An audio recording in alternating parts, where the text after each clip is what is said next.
बच्चों, आज की क्लास की शुरुआत मैं करूंगा एक सवाल से। एक सवाल से शुरुआत करेंगे आज, कॉन्सेप्ट से नहीं। पहले जो कॉन्सेप्ट कल सिखाया है एक बार देख लूं कितना अच्छा एब्जॉर्ब किया है तुमने। लिखो,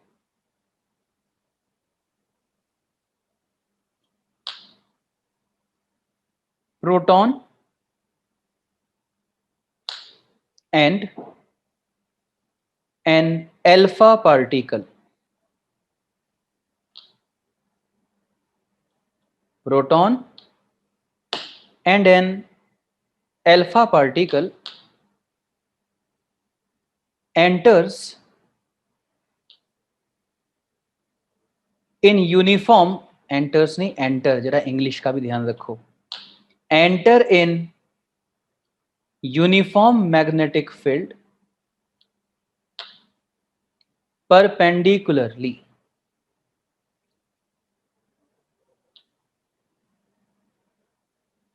Proton and an alpha particle enter in uniform magnetic field perpendicularly. Full stop लगा के find ratio of radii. Find ratio of radii traced by them. Find ratio of radii traced by them if they enter question का first part with equal speed,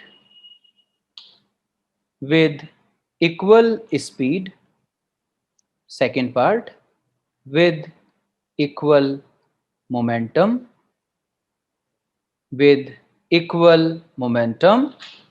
third part with equal kinetic energy,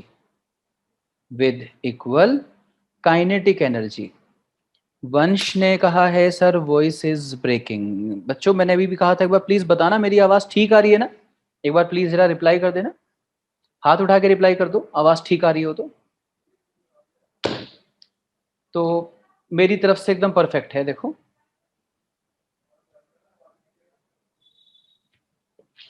मेरी तरफ से एकदम perfect है। देखो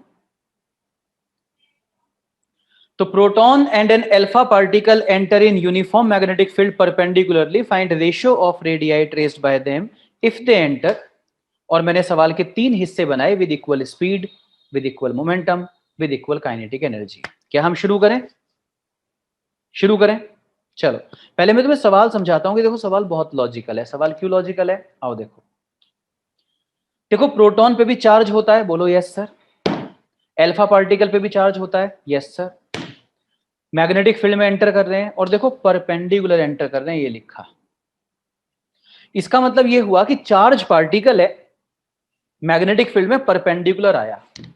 और तुमने ये कल पढ़ा कि जब कोई चार्ज पार्टिकल मैग्नेटिक फील्ड में परपेंडिकुलर चलेगा तो उसका पाथ सर्कुलर होगा। रिप्लाई करो यस और नो, ये तुमने कल पढ़ा।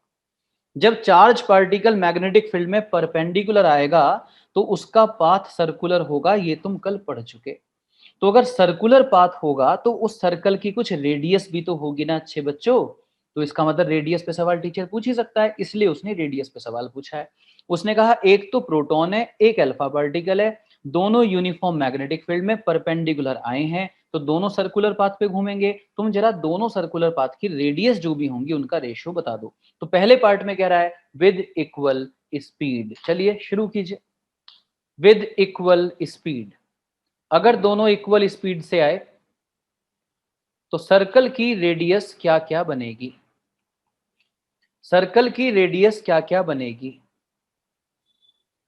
तो रेडियस का वो कौन सा फॉर्मूला है जिसमें स्पीड भी आता है? R is equal to M V upon Q B. सही कह रहा हूं? यही होता है फॉर्मूला रेडियस का, जिसमें स्पीड भी आता है। ठीक है, तो उसने कहा दोनों सेम स्पीड से आए, बोला ना उसने, दोनों पार्टिकल सेम स्पीड से आए, इसका मतलब ये v जो है ना v, ये दोनों पार्टिकल के लिए सेम है, प्रोटॉन के लिए भी और अल्फा के लिए भी, और दोनों एक ही मैग्नेटिक फील्ड में आए, तो मैग्नेटिक फील्ड भी दोनों के लिए सेम है, v और v तो दोनों के लिए सेम है। इसका मतलब कौन कितनी रेडियस पे चलेगा ये मास और चार्ज के रेशो से डिसाइड होने वाला है, ये मास और चार्ज के रेशो से डिसाइड होने वाला है। तो इसीलिए मैंने लिखा कि R P upon R alpha. अब सोचो R P upon R alpha क्यों लिखा, R alpha upon R P क्यों नहीं लिखा? तो सीक्वेंस में लिखा, उसने पहले प्रोटॉन कहा बाद में अल्फा कहा, तो मैंने उसी बात का ध्यान रखा, R P upon R alpha. तो बच्चों रेडियस मास के डायरेक्टली प्रोपोर्शनल है, देखो रेडियस मास के डायरेक्टली प्रोपोर्शनल है, इसलिए M P upon M alpha, और चार्ज के इनवर्सली प्रोपोर्शनल है, देख लो भाई चार्ज के इनवर्सली प्रोपोर्शनल है, इसीलिए Q alpha upon Q P. Come on, response तो दे दो।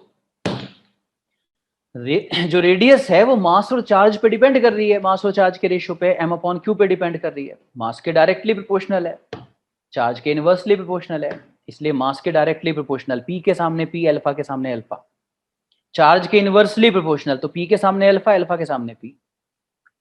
अब ऐसा मुझे लगता है कि मैं 12th क्लास के बच्चों को पढ़ा रहा हूं इस टाइम, जो ये जानते हैं कि प्रोटॉन से 4 टाइम्स हैवियर होता है अल्फा पार्टिकल।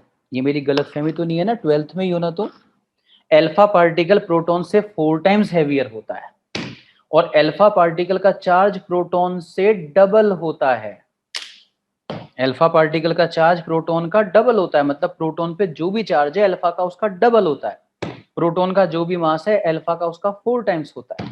प्यारे बच्चों 2/4 हो गया 1:2, 2/4 हो गया 1:2। सबको समझ में आ गया हो तो हाथ उठा दो, पहला सवाल खत्म हुआ, पहला पार्ट खत्म हुआ। चलो तो काफी हिंट मिल चुका है, मेरे ख्याल से सेकंड पार्ट में तुम्हें मेरी जरूरत नहीं पड़ेगी, इसलिए मैं 30 सेकंड का पॉज ले रहा हूं, 30 सेकंड तुम्हारे पास है, सेकंड पार्ट का आंसर दीजिए। If they enter with equal momentum, if they enter with equal momentum,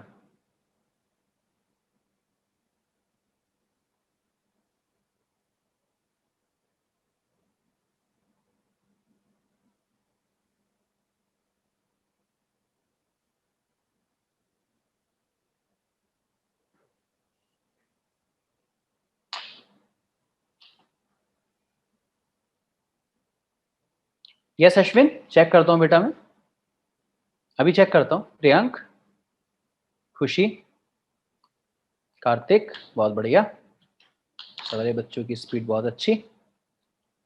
second part, enter with equal momentum, R is equal to P upon Q b. Ashish जल्दी से बता दे फॉर्मूला, मैंने ये यूज किया, सही use किया? बोल आशीष बेटा बोल, सही है ना? ये शुभ्रा कहाँ है आज, नालायक फिर एब्सेंट हो गई है। Radius is equal to M B upon Q B, M B की जगह पी लिख दिया, क्यों लिख दिया? क्योंकि सेकंड पार्ट कह रहा है with equal momentum, second part कह रहा है विद इक्वल मोमेंटम, तो मुझे वो फॉर्मूला यूज करना है जिसमें मोमेंटम आता हो। हाँ भाई दिव्योम सुन रहा है बेटा? R is equal to P upon Q B. अब सवाल दोबारा पढ़ो, सेकंड पार्ट में क्या कह रहा है? विद इक्वल मोमेंटम, मतलब मोमेंटम सेम है, मोमेंटम सेम है दोनों पार्टिकल के लिए, है सेम मैग्नेटिक फील्ड में आए हैं, इसका मतलब ये हुआ कि जो रेडियस है वो चार्ज के इनवर्सली प्रोपोर्शनल है। हाँ त्यागी जी मैं कह रहा था, कोई ओल्ड एज पर्सन है वो, देखो सीढ़ी चढ़ रहे हैं, हाँ देखो आप हेल्प करो उनको। तो R is equal to P upon Q B. तो प्यारे बच्चों मैंने क्या कहा, मोमेंटम सेम है, अरे बोलो ना यस सर, मोमेंटम सेम है ना, दोनों पार्टिकल सेम मोमेंटम से आए ना, सेम मैग्नेटिक फील्ड में आए ना, तो रेडियस सिर्फ किस पे डिपेंड करने वाली है? चार्ज पे। R is proportional to 1 upon q, directly proportional के inversely proportional? Priyank directly proportional या इनवर्सली प्रोपोर्शनल? इनवर्सली ना बेटा, और मैं क्या पूछ रहा हूँ, मैं रेशो पूछ रहा हूँ ना। निशांत तू बहुत लेजी हो गया, सबसे आखिर में तेरा आंसर आ रहा है, R P upon R alpha, R P upon R alpha, proton जो रेडियस फॉलो करेगा अपॉन अल्फा पार्टिकल जो रेडियस फॉलो करेगा, क्योंकि वही सीक्वेंस उसने बोली थी, चार्ज के इनवर्सली प्रोपोर्शनल, तो Q alpha upon Q P. और तुमने कहा कि तुम 12th में हो, तो मैंने यकीन कर लिया। तो अल्फा पार्टिकल का चार्ज प्रोटॉन का डबल होता है। जल्दी से हाथ उठा दो कौन कौन सही था। 2:1।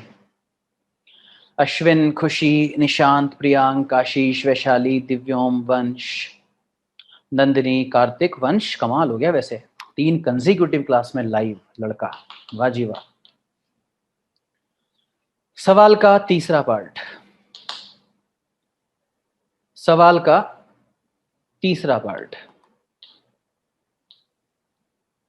क्या था? तीसरा part, if they enter with equal kinetic energy. Kartik का आंसर भी आ गया है, let's see Kartik. If they enter with equal kinetic energy, तो अब रेडियस का बहुत बढ़िया। खुशी, कार्तिक, नमन, पराशर, प्रियांक, मार खाएगा तू। अब रेडियस का वो फॉर्मूला यूज करो जिसमें, रेडियस का वो फॉर्मूला यूज करो जिसमें जिसमें जिसमें काइनेटिक एनर्जी आ जाए। वैशाली, आंसर नहीं आया बेटा अभी तक। R is equal to √2mk upon Q B. Radius का वो फॉर्मूला यूज किया जिसमें काइनेटिक एनर्जी आ जाए। चलो अब देखो क्या बोला मैंने सवाल में, दोनों पार्टिकल सेम काइनेटिक एनर्जी से चल रहे हैं, के सेम हो गया। दोनों पार्टिकल सेम मैग्नेटिक फील्ड में आए, बी सेम हो गया। और प्यारे बच्चों ये 2b तो कांस्टेंट ही है ना।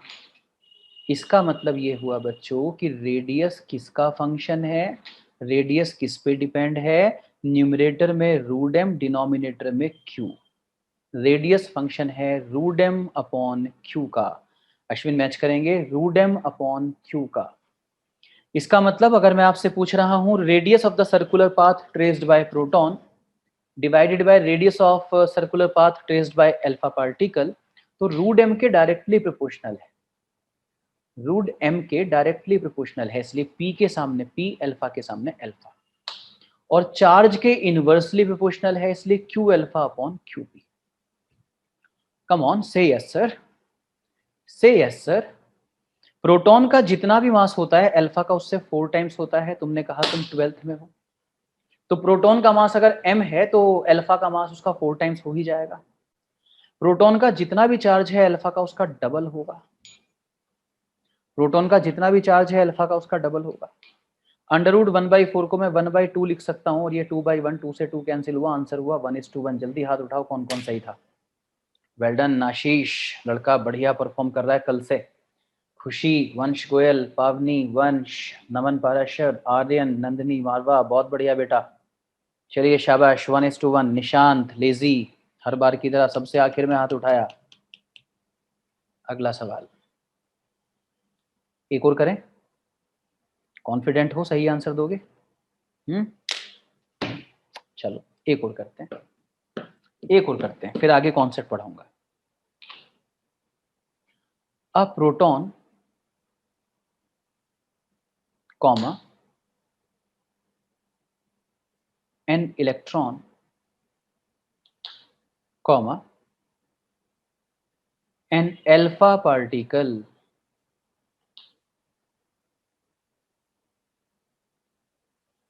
अ proton comma an electron comma an alpha particle. पिछले सवाल में 2 पार्टिकल थे, इसमें कितने कर दिए? 3। Enter in uniform magnetic field perpendicularly. A proton, an electron, and alpha particle enter in uniform magnetic field perpendicularly with equal speed. With equal speed. Find ratio of radii. Find ratio of radii traced by them. Find ratio of radii traced by them. तीनों charge particle हैं, कह दो yes sir, proton, electron, alpha. तीनों magnetic field में आए, तीनों perpendicular आए। ये बात तो रट गई होगी, जब कोई चार्ज पार्टिकल मैग्नेटिक फील्ड में परपेंडिकुलर आता है, परपेंडिकुलर चलता है, तो उसका पाथ सर्कुलर होता है। ये तो रट गई होगी बात। तो सर्कल की तो रेडियस होती है, इसलिए मैं कह रहा हूं कि प्रोटॉन जिस सर्कल पे घूमा, इलेक्ट्रॉन जिस सर्कल पे घूमा, अल्फा पार्टिकल जिस सर्कल पे घूमा, उन सब सर्कल की जो रेडियस होंगी उनका रेशियो बताइए। R P is to R is to R alpha. अगला 1 मिनट आपका।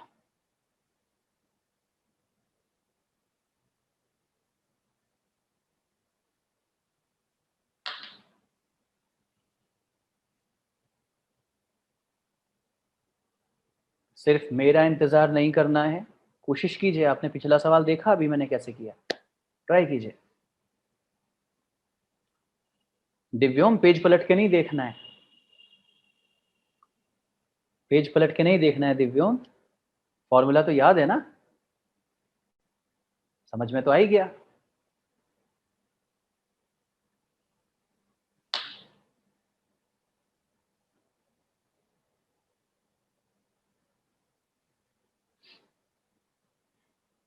कार्तिक तो सच में मुझे नजर नहीं आ रहा, ऐसी जगह बैठ गया है।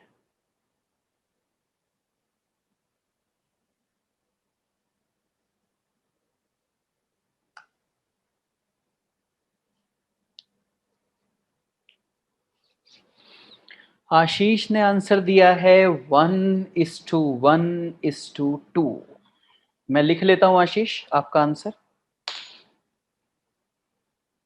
आशीष ने आंसर दिया है 1:1:2। Let's see. निशांत बेटा इस बार कोशिश कर थोड़ा जल्दी करने की। वैशाली फास्ट।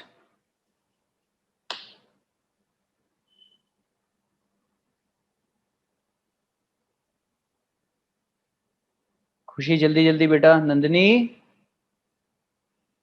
नंदिनी फास्ट। आशीष को अपनी गलती समझ आ गई है। ठीक है आशीष, मैं हटा रहा हूं इस ऑप्शन को फिर।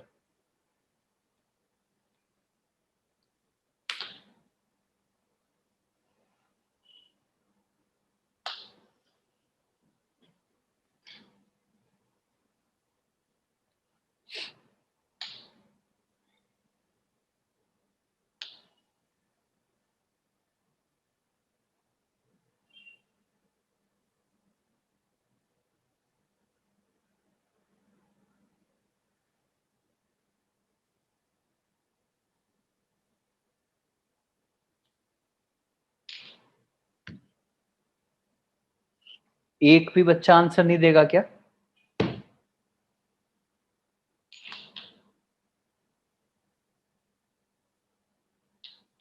मैं करूं?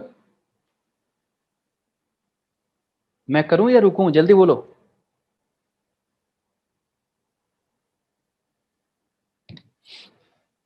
अश्विन? नहीं अश्विन, ये गलत आंसर है। चलिए मेरी बारी।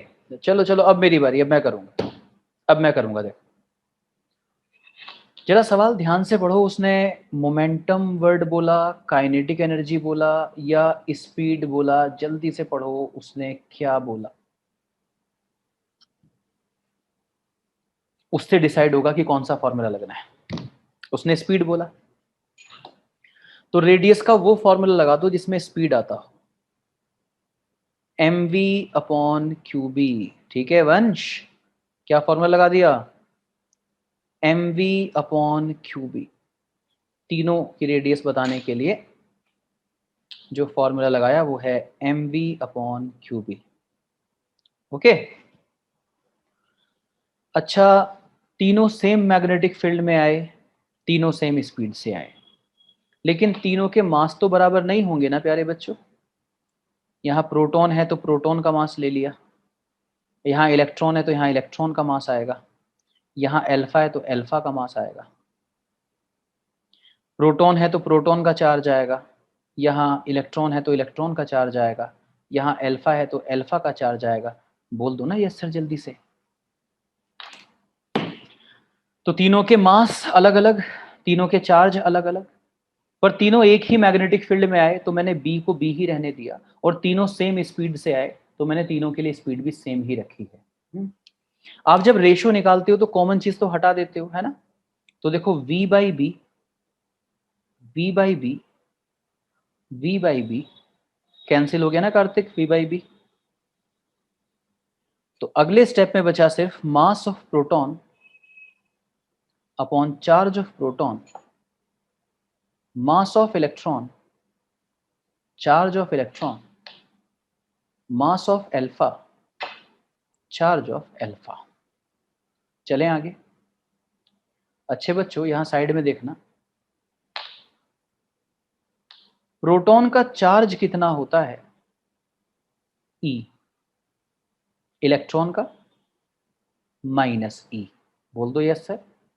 नेचर का डिफरेंस है, मैग्नीट्यूड में सेम होते हैं दोनों।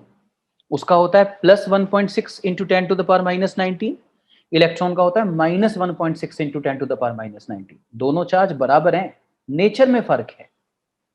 अल्फा पार्टिकल का चार्ज, अल्फा पार्टिकल का चार्ज प्रोटॉन के चार्ज का डबल होता है, मतलब वो होता है 2e, पॉजिटिव नेचर का होता है। तो कौन सा चार्ज पॉजिटिव है कौन सा नेगेटिव है, उससे तो ये फर्क पड़ेगा कि कौन क्लॉकवाइज घुमा कौन एंटी क्लॉकवाइज घुमा, लेकिन मुझे तो रेडियस का मैग्नीट्यूड चाहिए। तो यहां मेरा इंटरेस्ट सिर्फ चार्ज के मैग्नीट्यूड में है, इसलिए मैं चार्ज का मैग्नीट्यूड अगले स्टेप में पुट कर रहा हूं। तो mass of proton upon charge of proton, मान लीजिए E है, मान क्या लीजिए होता ही E है। तो इलेक्ट्रॉन का चार्ज भी E ही होगा, हाँ नेचर में नेगेटिव होगा पर मैग्नीट्यूड उसका भी E ही होगा। और यहाँ रेडियस के मैग्नीट्यूड का रेशियो बताया जा रहा है। अल्फा पार्टिकल का मास अपॉन अल्फा पार्टिकल का चार्ज प्रोटॉन के चार्ज का डबल होता है। यहां गए आप। जब आप रेशियो निकाल रहे होते हैं तो कॉमन चीज को हटा देना चाहिए, ये आपका अगला स्टेप आया। इसलिए नेक्स्ट स्टेप हुआ mass of proton, mass of electron, mass of alpha by 2। Okay, mass of alpha by 2। Next बच्चों अगले स्टेप में mass of proton, mass of electron, alpha particle का मास, साइड में देखो, अल्फा पार्टिकल का मास प्रोटॉन के मास का 4 टाइम्स होता है ना। अल्फा पार्टिकल का मास प्रोटॉन के मास का 4 टाइम्स होता है, इसलिए अल्फा पार्टिकल के मास की जगह 4 times of mass of proton लिख दिया, ये 2 ये 4। तो अगला स्टेप आया mass of proton, mass of electron, twice of mass of proton. हो सकता है कि ऑप्शन ये होता, हो सकता है, लेकिन वहां छोड़ेंगे जाके जो एक लॉजिकल ऑप्शन बनेगा, mass of proton, mass of electron, mass of proton. मैं डिवाइड कर रहा हूं इलेक्ट्रॉन के मास से, पूरी इक्वेशन को इलेक्ट्रॉन के मास से डिवाइड कर रहा हूं। mp upon me, me upon me, mp upon me। बोलो ऐसे लिख सकता हूं या नहीं, जरा पहले हाथ उठा के बोलो यस और नो। ये एक ही बात हुई ना, ये एक ही बात हुई है, जो ऊपर वाला स्टेप और ये वाला स्टेप ही तो एक ही बात हुई। me को कैंसिल कर दो, वापस ऊपर वाला स्टेप बन जाएगा, कोई फर्क थोड़ी पड़ेगा, एक ही बात हुई। पूछो ऐसे क्यों लिखा सर, पूछो पूछो पूछो ऐसे क्यों लिखा। क्योंकि मुझे बचपन की एक बात याद आ गई, मुझे बचपन की एक बात याद आ गई। क्या बात याद आ गई? कि प्रोटॉन इलेक्ट्रॉन से 1837 टाइम्स हैवियर होता है। मुझे बचपन की ये बात याद आ गई। बोलो यस और नो। प्रोटॉन इलेक्ट्रॉन से 1837 टाइम्स हैवियर होता है, और तुम तो 12th क्लास में हो, तुम्हें तो पता भी है एग्जैक्टली कि प्रोटॉन का मास होता है 10 टू द पावर -27 kg, और इलेक्ट्रॉन का मास होता है 9.1, मतलब अगर प्रोटॉन का पूरा बोलूं तो 1.27 into 10 to the power -27 kg, और अगर मैं इलेक्ट्रॉन का बोलूं तो 9.1 into 10 to the power -31 kg। तो तुम तो एग्जैक्ट जानते भी हो, रेशियो निकाल भी सकते थे, लेकिन ये बड़ा फेमस है, mass of proton upon mass of electron 1837 होता है, इसलिए mp अपॉन me की जगह लिख दिया 1837, me अपॉन me हो गया 1, mp अपॉन me की जगह लिख दिया 1837। आंसर आया 1837:1:3674। क्या कोई एक बच्चा भी सही था? एनी वन ऑफ यू, क्या किसी का भी ये आंसर आया था? कोई बात नहीं, धीरे धीरे बड़े हो जाओगे। अगला सवाल, नहीं अब कॉन्सेप्ट पढ़ाऊंगा, अगला सवाल नहीं, कॉन्सेप्ट पढ़ाऊंगा, नहीं तो आज की क्लास में हमने कुछ आगे तो पढ़ा ही नहीं, तो कल की प्रैक्टिस होती रही। तो अभी तक हमने क्या सीखा है बच्चों की? अभी तक हमने सिर्फ दो केस किए हैं। पहला केस जिसमें चार्ज पार्टिकल मैग्नेटिक फील्ड के पैरेलल या एंटी पैरेलल जाता है, उसके क्या क्या कंक्लूजन निकाले थे? पार्टिकल का पाथ स्ट्रेट लाइन होता है, वेलोसिटी कांस्टेंट होती है, स्पीड सेम बनी रहती है, काइनेटिक एनर्जी सेम बनी रहती है, और वर्क होता है 0। फिर हमने दूसरा केस पूरा सॉल्व कर लिया, नहीं पूरा नहीं सॉल्व कर लिया, मेरे दिमाग में एक दो सवाल और आ रहे हैं, जरा उनको डिस्कस कर लें दूसरे केस में। तो जरा हेडिंग डाल दीजिए केस 2 कंटिन्यू,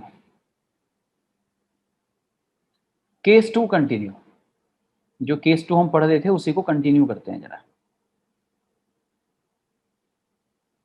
जल्दी से वहीं पहुंच जाइए जहां केस 2 लिखा है, जरा एक बार देख लीजिए जरा, ये आपके रजिस्टर पे भी लिखा हुआ है ना केस 2 में,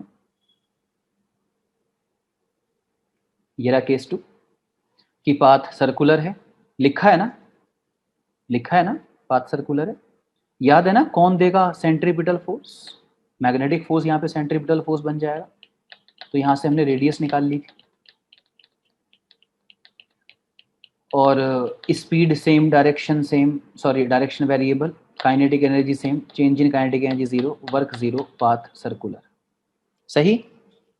तो अब हेडिंग है केस 2 कंटिन्यू। ये बताओ, अगर मैं तुमसे कहूं कि पार्टिकल ने पूरा एक चक्कर कितनी देर में लगाया, पार्टिकल ने अपना पूरा एक चक्कर कितनी देर में लगाया, तो क्या इसी को टाइम पीरियड नहीं कहते? इसी को टाइम पीरियड कहते हैं या नहीं? कहते हैं ना? तुम तो बचपन की बातें एकदम भूल गए हो। इसे ही तो टाइम पीरियड कहते हैं, ऑसिलेशन हो या रेवोल्यूशन हो, एक कंप्लीट ऑसिलेशन हो जाए या एक पूरा रेवोल्यूशन हो जाए, तो उसमें जो टाइम लगता है उसी को तो टाइम पीरियड कहते हैं ना, टाइम पीरियड। कैपिटल टी, बचपन की बातें भूलो मत। अभी तो एक बहुत ही फेमस कोई छोटा सा बच्चा था और वो कह ही रहा था बचपन की बातें मत भूल जाना है डॉल। तो कितनी देर में एक पूरा चक्कर लगेगा, कितनी देर में एक पूरा चक्कर लगेगा? तो आप कहेंगे time is equal to distance upon speed, time is equal to distance upon speed. किसी को ऑब्जेक्शन करना हो तो ऑब्जेक्शन कर दो, किसी को ऑब्जेक्शन करना हो तो ऑब्जेक्शन कर दो। नहीं करना? पक्का नहीं करना? देख लो कर दो, नहीं तो मैंने पूछना है फिर सवाल। पक्का नहीं करना? कब लगता है ये formula, time is equal to distance upon speed? Anybody? Yes, कब लगता है ये formula, time is equal to distance upon speed? हाँ, किसका फॉर्मूला है ये? कभी भी लगा लो, कभी भी लगा लो क्या? हाँ, खुशी ने बिल्कुल ठीक लिखा, बिल्कुल ठीक लिखा खुशी ने। कार्तिक क्या लिखना चाह रहे हो? यस आशीष? हाँ, time is equal to distance upon speed uniform motion का फॉर्मूला होता है। किसका फॉर्मूला होता है? यूनिफॉर्म मोशन का, बिल्कुल ठीक बोला। जब भी यूनिफॉर्म मोशन चल रहा हो तो आप ये फॉर्मूला लगा सकते हैं। शायद ये बात मैंने कल बताई थी कि यूनिफॉर्म मोशन किसे कहते हैं, बताई तो पहले कई बार होगी पर कल भी बताई थी। यूनिफॉर्म मोशन किसे कहते हैं? जिसमें स्पीड नहीं बदलती उसे यूनिफॉर्म मोशन कहते हैं। और तुम जानते हो कि पार्टिकल की स्पीड नहीं बदल रही है, सिर्फ डायरेक्शन बदल रही है, वो गोल गोल घूम रहा है, तो ये यूनिफॉर्म मोशन ही है। तो अगर ये यूनिफॉर्म मोशन है तो मैं फॉर्मूला लगा सकता हूँ time is equal to distance upon speed, इसलिए लगा रहा हूँ। तो ये बताओ कि अगर पार्टिकल पूरा एक चक्कर घूम गया तो कितना चला, 2πr चलाना। पार्टिकल अगर पूरा एक चक्कर घूम गया दिव्योम तो 2πr चलाना बेटा। और मान ली कि वो v स्पीड से घूम रहा है, मान लीजिए कि वो v स्पीड से घूम रहा है, तो t is equal to 2πr upon v। तो t is equal to 2π upon v times of r, t is equal to 2π r upon v। Sanjay sir पानी पिला दे यार, एक बॉटल लो, गिलास रखा होगा। t is equal to 2πr upon v, तो बच्चे 2π अपॉन v इंटू r, लेकिन तुम तो r का फॉर्मूला निकाल चुके हो ना। r का फॉर्मूला उधर शायद रिसेप्शन पे मैं ले गया था बॉटल ग्लास। r का formula mv upon q b, r का formula mv upon q b, v से v कैंसिल हुआ, v से v कैंसिल हुआ, तो टाइम पीरियड आ गया 2πm upon q b, time period आ गया 2πm अपॉन क्यूबी। अरे रेस्पॉन्स दे दो, t is equal to 2πm upon q b, दे दो रेस्पॉन्स जल्दी। ये आ गया time period 2πm upon QB. और सभी अच्छे बच्चों ने एक टर्म और सुन रखी होगी, फ्रीक्वेंसी। फ्रीक्वेंसी सुन रखी होगी, फ्रीक्वेंसी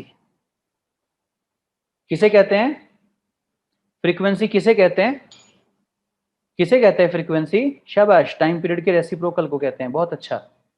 फ्रीक्वेंसी टाइम पीरियड के रेसिप्रोकल को कहते हैं। कॉन्सेप्ट भी पता है ना, कॉन्सेप्ट पता है ना फ्रीक्वेंसी का?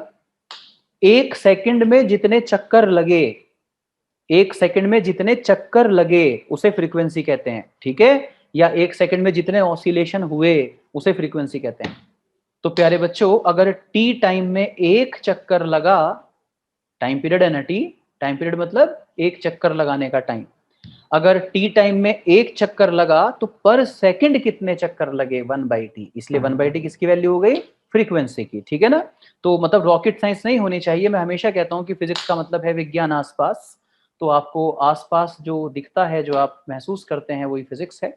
आप फील किया कीजिए है क्या ओनली। तो फ्रीक्वेंसी क्या है, फ्रीक्वेंसी का मतलब एक सेकंड में जो चक्कर लगे, तो वो यूनिटरी मेथड से 1/t होगा। और टी आप निकाल ही चुके हैं, टी आप निकाल ही चुके हैं 2πm अपॉन क्यूबी, तो उसका रेसिप्रोकल लिख दीजिए, क्यूबी अपॉन 2πm आएगा, क्यूबी अपॉन 2πm आएगा। से यस और no?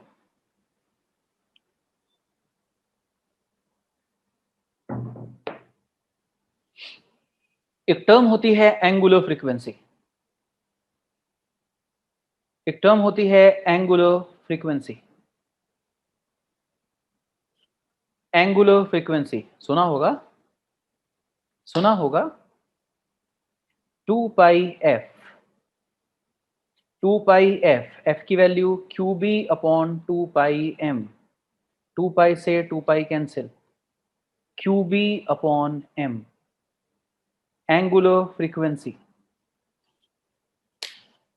Omega is equal to q b upon m। Angular frequency की यूनिट होती है radian per second, radian per second. और फ्रीक्वेंसी की यूनिट होती है पर सेकंड, जिसको हर्ट्स भी कहते हैं, हर्ट्स, हर्ट्स। रेस्पॉन्स दो, otherwise it hurts. Frequency hertz होती है, angular frequency radian per second होती है। अच्छा, अब तुमने इसमें एक बात एक्सपीरियंस की, एक बात फील की। टाइम पीरियड का फॉर्मूला है 2πm अपॉन क्यूबी, है ना? फ्रीक्वेंसी का Q B upon 2πm, angular frequency का क्यूबी अपॉन m। इन तीनों फॉर्मूले में कौन नहीं आया, कौन नहीं आया? स्पीड नहीं आई। इसका मतलब ये हुआ, अरे बहुत अच्छा गैस कर लिया था, शाबाश जिन बच्चों ने गैस किया, वाह बहुत बढ़िया। इसका मतलब ये हुआ कि टाइम पीरियड और फ्रीक्वेंसी इंडिपेंडेंट ऑफ स्पीड होते हैं। मुस्कुराओ और लिखो, लिखो, बहुत इंपॉर्टेंट है ये बात।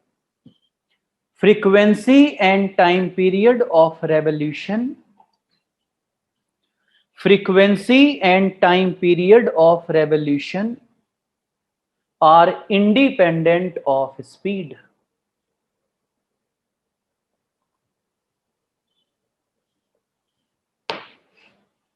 frequency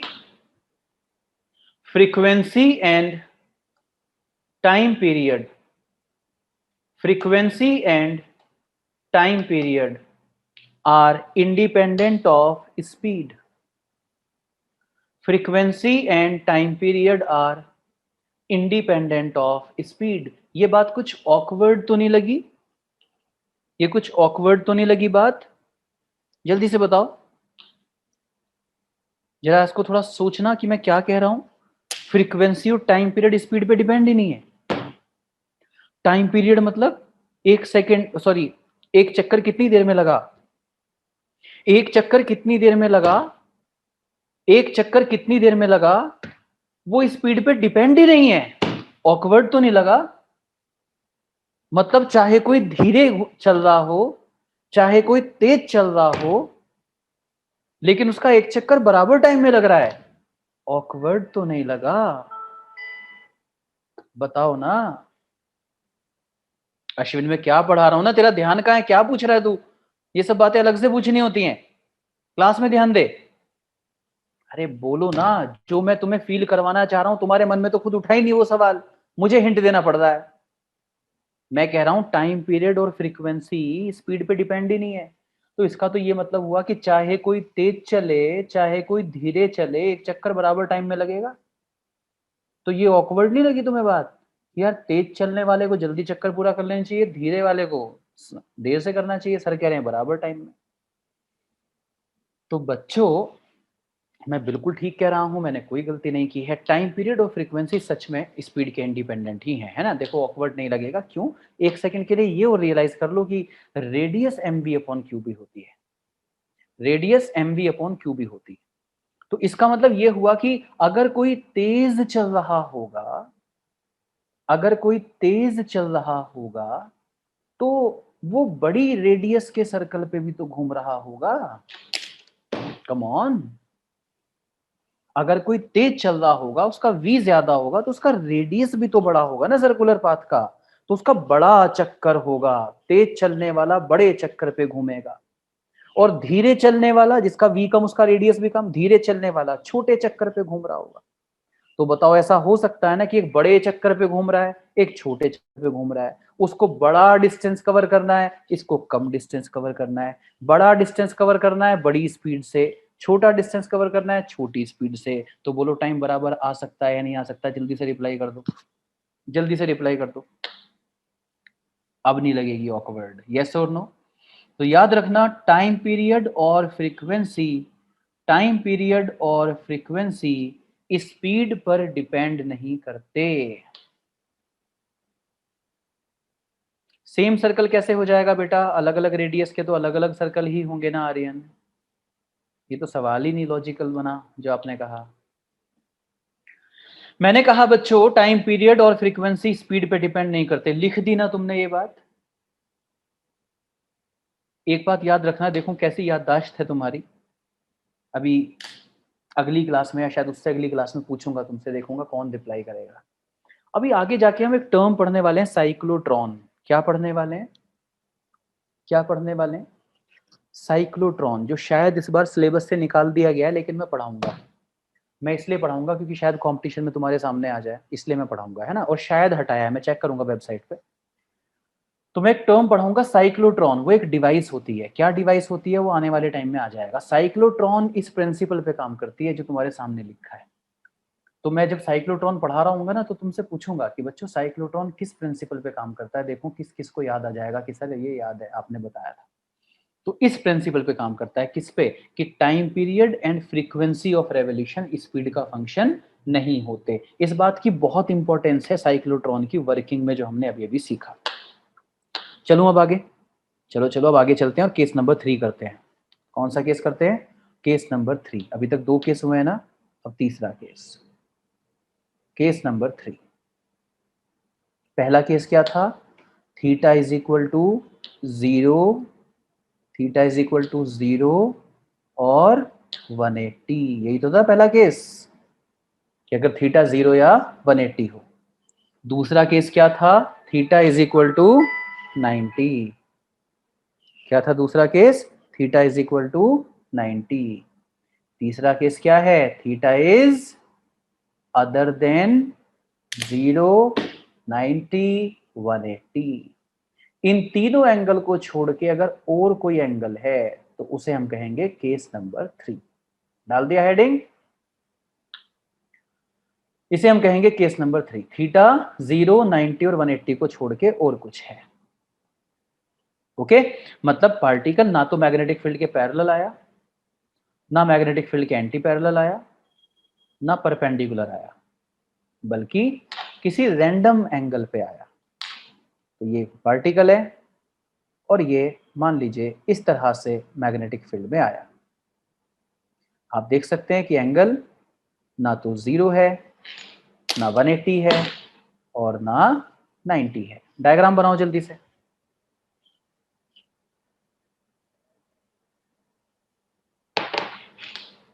थीटा 0, 90 और 180 को छोड़कर और कुछ है।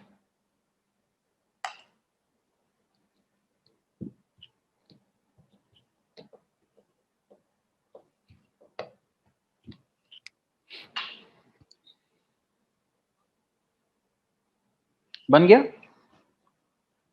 मैं करूंगा। चलो इस वी के कंपोनेंट कर रहा हूं। कंपोनेंट करने आते हैं ना, इस वी के कंपोनेंट कर रहा हूं। एक कंपोनेंट ये हो गया वी कॉस थीटा और एक ये हो गया वी साइन थीटा। से यस सर, जल्दी से रिप्लाई करो, होंगे या नहीं ये दो कंपोनेंट।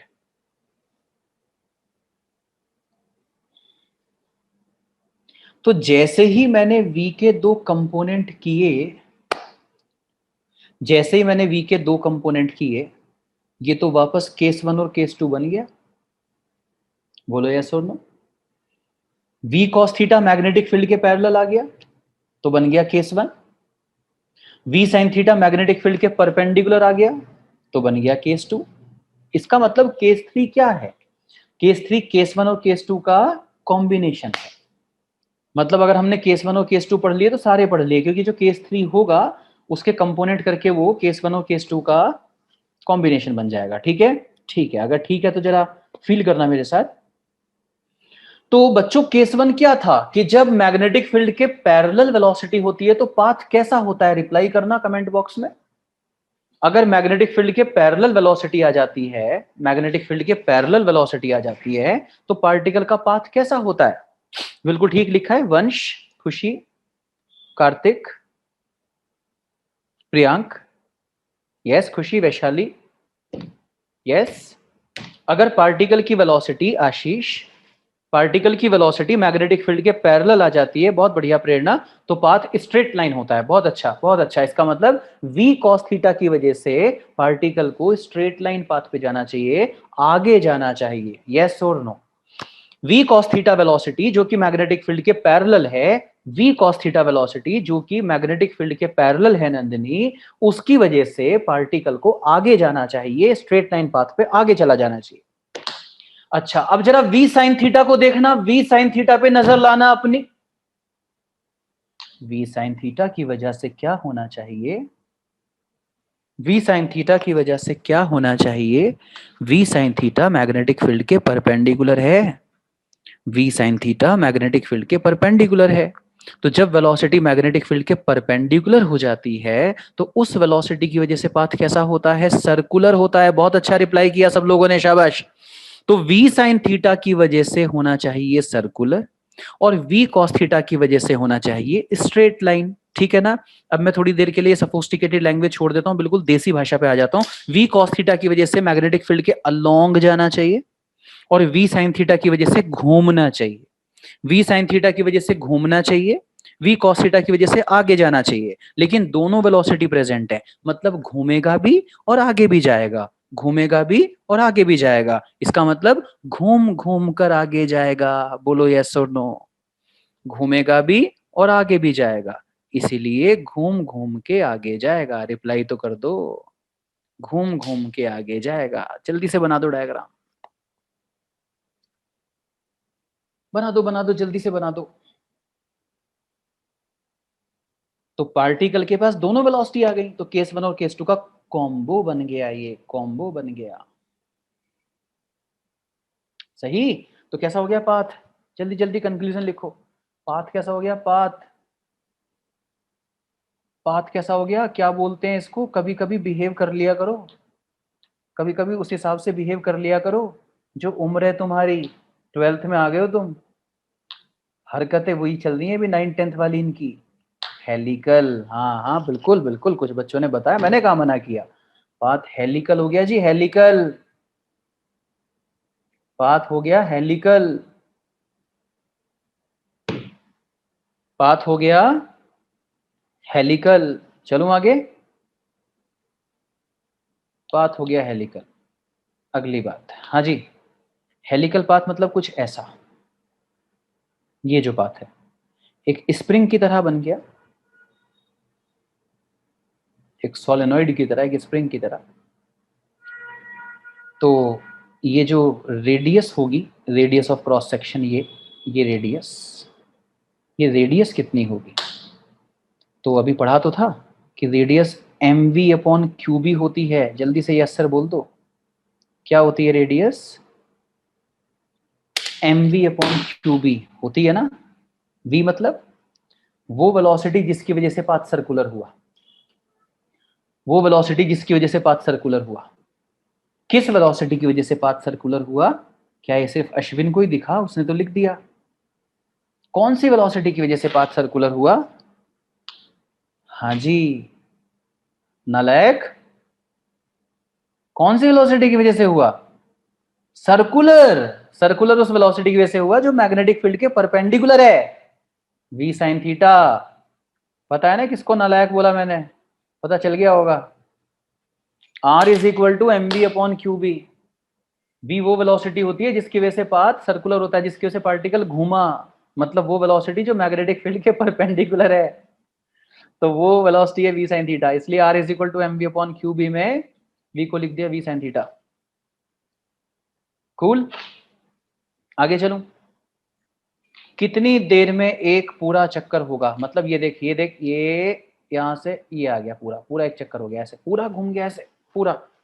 देखो अपनी जगह नहीं घूमेगा ना, क्योंकि वी कॉस थीटा भी है, वी कॉस थीटा की वजह से थोड़ा आगे भी बढ़ गया, तो ऐसे आगे थोड़ा शिफ्ट हो गया, पूरा एक चक्कर। टाइम पीरियड, टाइम पीरियड, हाँ जी थोड़ी देर पहले ही बताया था। क्या बताया था? टाइम पीरियड स्पीड पे डिपेंड नहीं करता, टाइम पीरियड स्पीड पे डिपेंड नहीं करता, अभी बताया था। बहुत बढ़िया। तो स्पीड v हो या v साइन थीटा, क्या फर्क पड़ता है भाई? उस केस में v थी, यहाँ v साइन थीटा, क्या फर्क पड़ता है? स्पीड पे डिपेंड ही नहीं करता। टाइम पीरियड 2 पाई एम अपॉन क्यू बी होगा, टाइम पीरियड 2 पाई एम अपॉन क्यू बी होगा, और फ्रीक्वेंसी इसका रेसिप्रोकल होगी, फ्रीक्वेंसी इसका रेसिप्रोकल होगी, मतलब क्यू बी अपॉन 2 पाई एम होगी फ्रीक्वेंसी। एंगुलर फ्रीक्वेंसी वही 2 पाई है, वो क्यू बी अपॉन एम होगी। ये सब स्पीड पे डिपेंड ही नहीं करते, ये सब सेम होंगे, राइट। बस एक आखिरी बात जल्दी से बता रहा हूं, हो गया टाइम बस क्लास का। Pitch of the helical path, pitch of the helical path, pitch of the helical path. क्या होता है pitch of the helical path? जल्दी से लिखेंगे। डिस्प्लेसमेंट ऑफ चार्ज पार्टिकल, बिल्कुल सही कह रहे हो Ashwin. Displacement of charge particle along magnetic field, displacement of charge particle along magnetic field in one time period, in one time period, जब तक एक रेवोल्यूशन पूरा हुआ, पार्टिकल अपनी जगह से कितना आगे चला गया अलोंग द मैग्नेटिक फील्ड, उसी को पिच कहते हैं। Pitch of the helical path, displacement of charge particle along magnetic field in one time period. ठीक है जी। तो पिच क्या है बेसिकली बच्चों? पिच क्या है? पिच एक डिस्टेंस है, एक डिस्प्लेसमेंट है। कौन सा डिस्प्लेसमेंट? जो मैग्नेटिक फील्ड के अलोंग हुआ। पिच एक डिस्प्लेसमेंट है जो मैग्नेटिक फील्ड के अलोंग हुआ, एक डिस्टेंस है जो मैग्नेटिक फील्ड के अलोंग ट्रेवल हुआ। तो मैंने लिखा स्पीड इनटू टाइम, कौन सी स्पीड? जो मैग्नेटिक फील्ड के अलोंग है, जो मैग्नेटिक फील्ड के अलोंग है। तो मैं यहाँ पे पूरा लिखूंगा कि ये कौन सी स्पीड है, ये है स्पीड अलोंग मैग्नेटिक फील्ड। और कौन से टाइम से मल्टीप्लाई करूं कि पिच आ जाए? हाँ, स्पीड को किसी भी टाइम से मल्टीप्लाई कर दूं क्या? किससे मल्टीप्लाई करूं? वन टाइम पीरियड से। मतलब ये कौन सा टाइम है? To complete one revolution, time to complete one revolution. तो जो स्पीड मैग्नेटिक फील्ड के अलोंग है, उसको अगर हम टाइम पीरियड से मल्टीप्लाई करते हैं तो पिच आ जाएगा कि जब तक एक चक्कर पूरा हुआ पार्टिकल अपनी जगह से कितना आगे शिफ्ट हो गया। तो pitch is equal to, pitch एक डिस्टेंस ही है अलोंग द मैग्नेटिक फील्ड जो ट्रेवल हुई। तो स्पीड अलोंग मैग्नेटिक फील्ड है u cos थीटा, जल्दी से बोलो यस सर। और टाइम पीरियड है 2 pi m upon Q B. ये लीजिए pitch of the helical path, बात हो गई खत्म।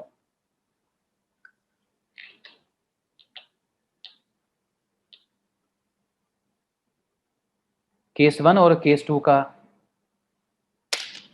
केस 1 और केस 2 का कॉम्बिनेशन है। हाँ, u cos थीटा v, जो भी मैं कह रहा था सिंबल v ले रहा था तो v लिखो।